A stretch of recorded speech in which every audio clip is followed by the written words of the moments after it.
Okay, so this is 9.6 day 2. Again, don't freak out because of the graphs. I'm just showing you. Remember when we were factoring and I told you that the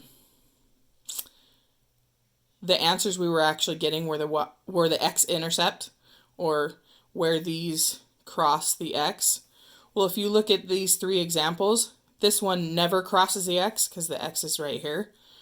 This one only crosses 1 time because it's the very bottom. And then this one crosses twice. So I'm going to show you how to see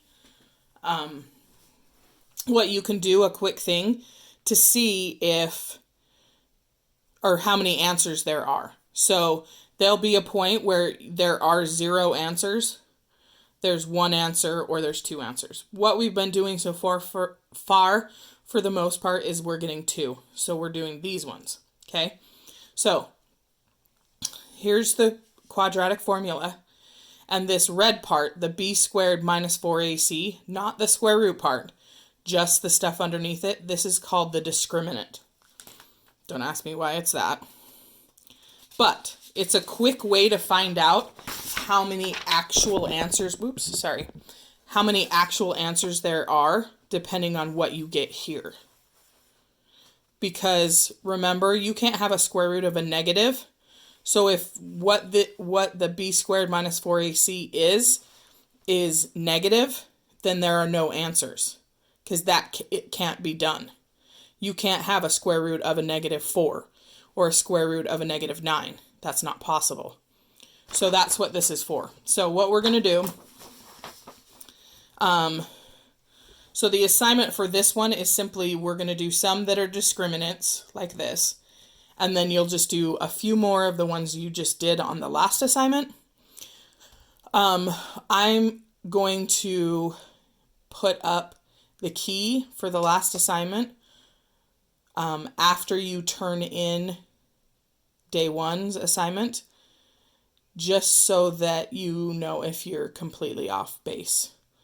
So you can't just write the answers because they're huge, long questions. So just so you know, you can't really cheat. Okay, so using the discriminant. So this is not in standard form, so we need to put it there. So we'll add 3. These ones aren't nearly as long as the entire quadratic formula.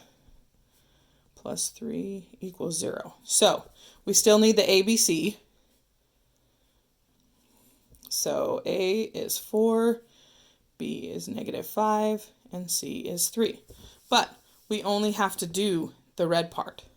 So we only have to do the negative 5 squared minus 4 times 3. And then depending on what the answer is for this, it tells us how many answers there would be, or how many times it crosses the x-intercept. So negative 5 squared is 25. Remember, that is not negative 25.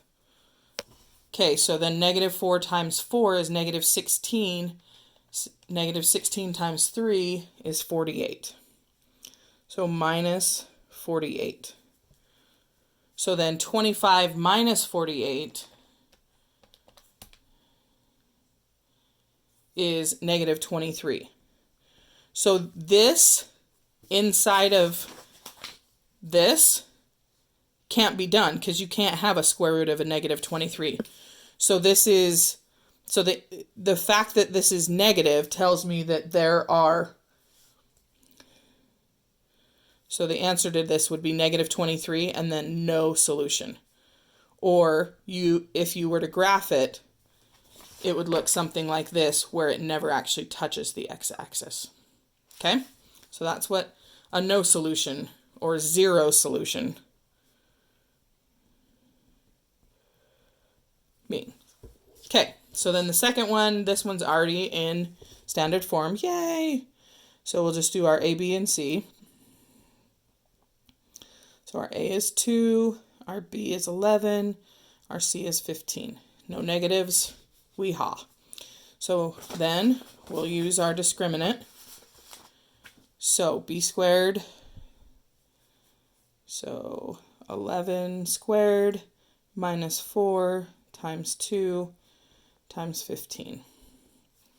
So 11 squared is 121. And then we have a negative 4 times 2 is negative 8. Negative 8 times 15 is negative 120. So 121 minus 120, the answer is 1. So when there is just an answer, this means that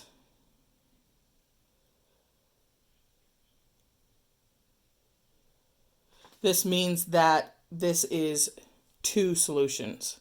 So this is going to be something that will be graphed like this. So if it's just a positive number, so here it was a negative, here it's a positive, so then this is two solutions. Or it would be something that crosses twice on the x-intercept. Then, I'm hoping that I was sly enough to actually do the next one be the other kinds, but we'll see. So standard form already. So then we'll do A, B, C. So 9, negative 30, 25. So then negative 30 squared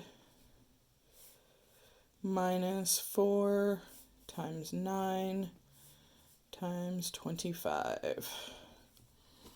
So 30 squared is a very large number, 900. So then 4 times 9 times 25, and it's negative because of that. So 900 minus 900 is 0. So the answer, the actual numerical answer is 0. So there's one intercept, one solution,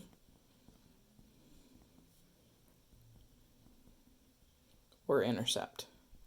So that is this one, where it comes down to a point and then it stops at 0 and then comes back up. So it can't cross twice, it just hits one time. These are going to be a little bit more rare, I would think, just because getting a 0 every time isn't cool either. So, okay, so then, oh dear, the dreaded fraction. Whatever will we do? Okay, so let's look. Let's make sure I don't lead you astray.